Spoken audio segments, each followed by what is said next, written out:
English class 12 पहला भाग। उस पहले भाग में हमने कुछ ऐसी चीज़ें पढ़ी थी जिसे हम कॉम्पोजिशन के तहत लाते हैं।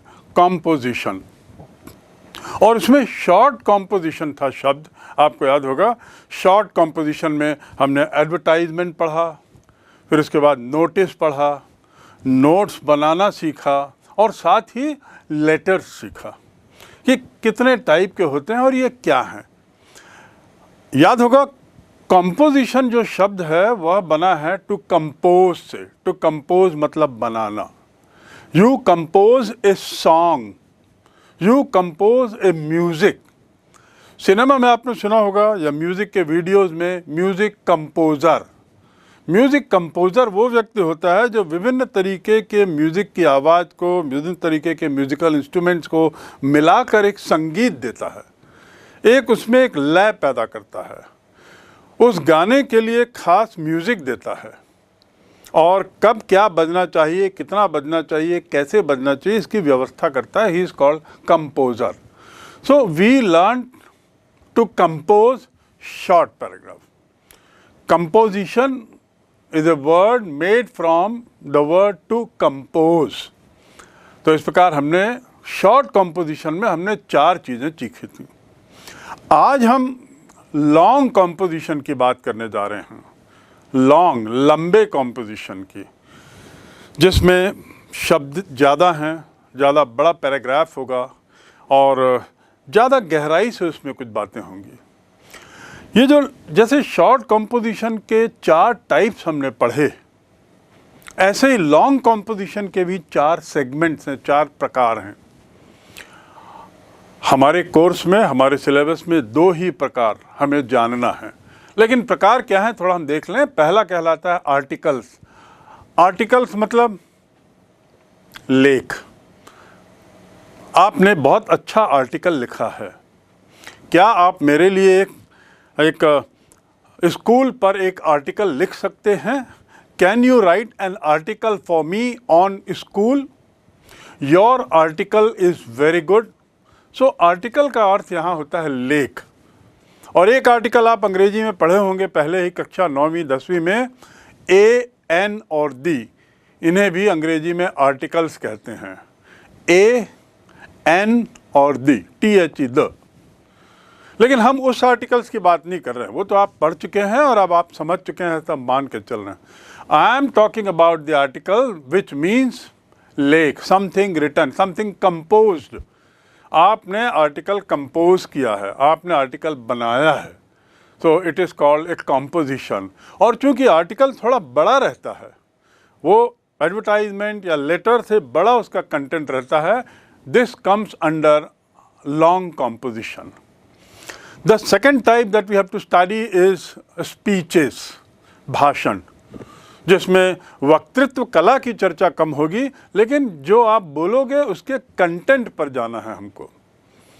तो other 2 reports and debates are not a part of our content for class 12, but then they are as easy as articles and speeches.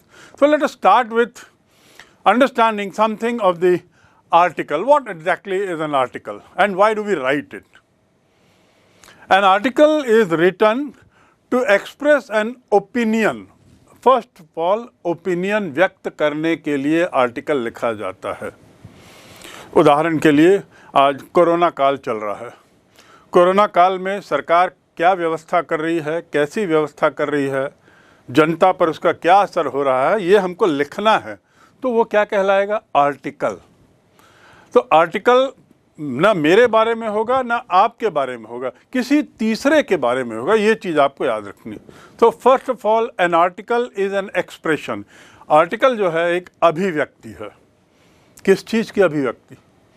क्या बोलना होता है आर्टिकल में? अभिव्यक्ति किस चीज़ की? एक ओपिनियन की, एक विचार की। किसी विषय पर या किसी टॉपिक पर अपने विचार आप लिखते हो तो वो आर्टिकल कहलाता है। Written format, it has to be written, remember, it has to be a written one. ये हम लिखते किसके लिए हैं? आर्टिकल या तो हम अपनी स्कूल मैगज़ीन के लिए लिखते हैं, या न्यूज़पेपर्स के लिए लिखते हैं, या ब्लॉग वगैरह के लिए लिखते हैं। आजकल सोशल मीडिया में भी लोग आर्टिकल्स पोस्ट कर रहे हैं, लिंक्डइन आदि आदि में। So articles are number one, they are written, पहला point. Secondly, they are expressions, written expressions.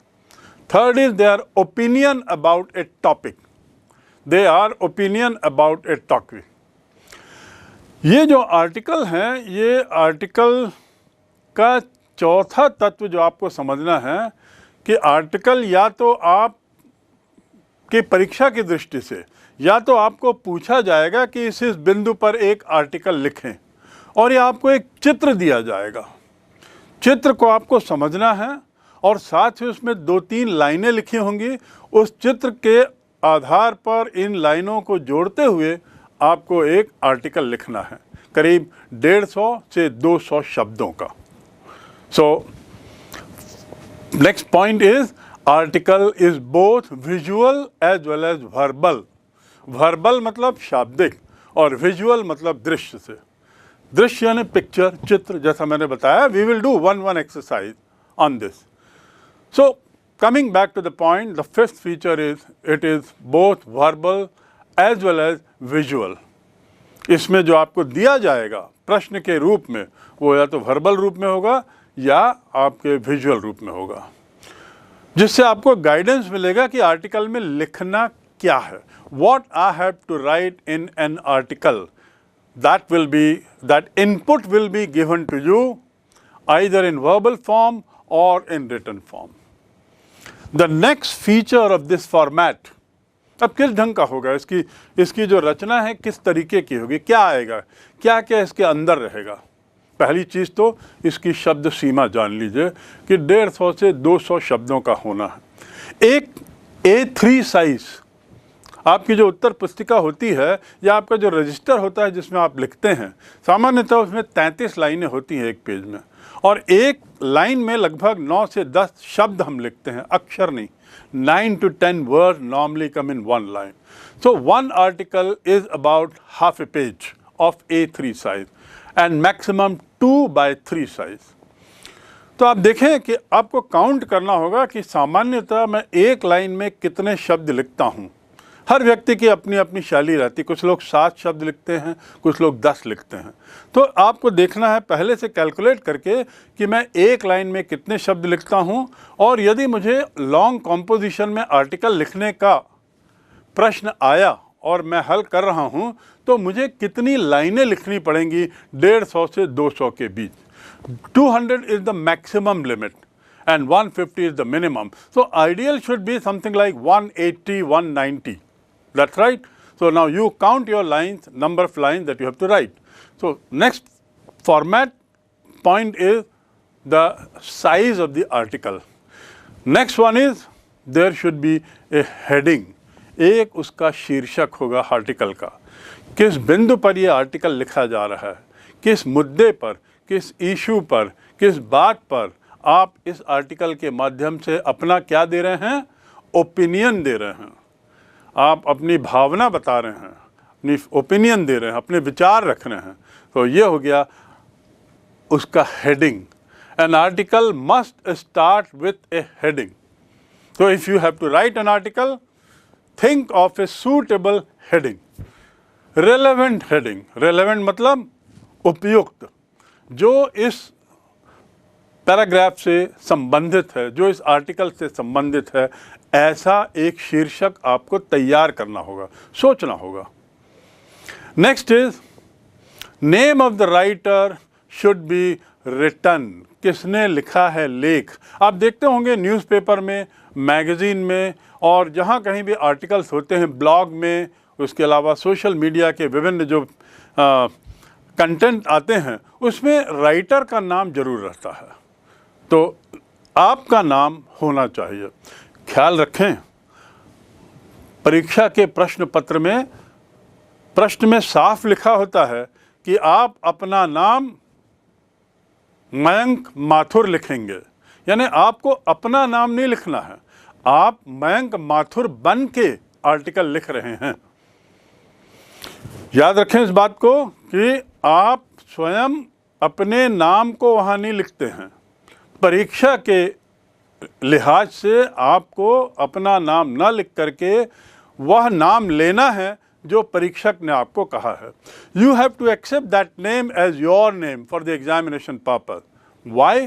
So that you don't reveal your name.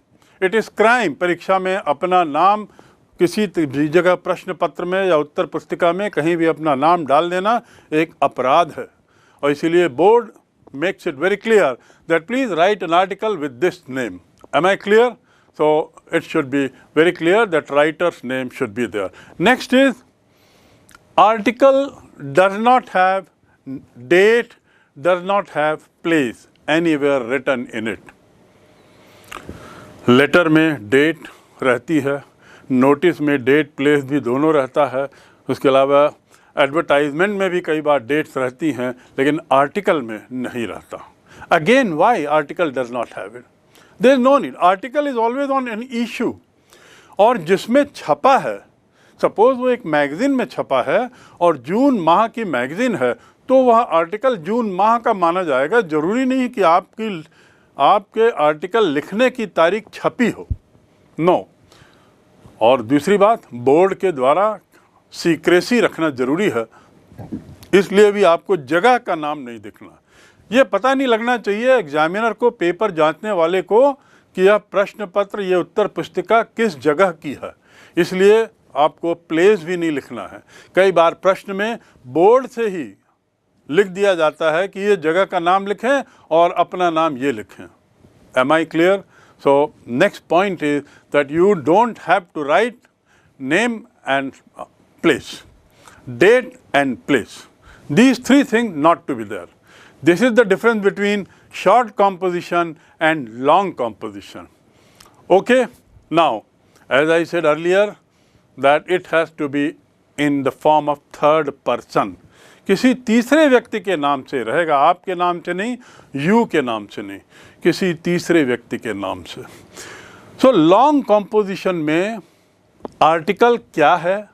एक लेख है, और उसकी क्या विशेषताएं हैं, उसकी क्या सीमाएं हैं, और उसका फॉर्मेट कैसा होगा, इस पर हमने संक्षिप्त में चर्चा कर ली। इस पर आगे हम कुछ 2-3 एक्सरसाइज करेंगे। वैसे एक्सरसाइज की कोई सीमा नहीं है। करत करत अभ्यास के जड़मति होत सुजान।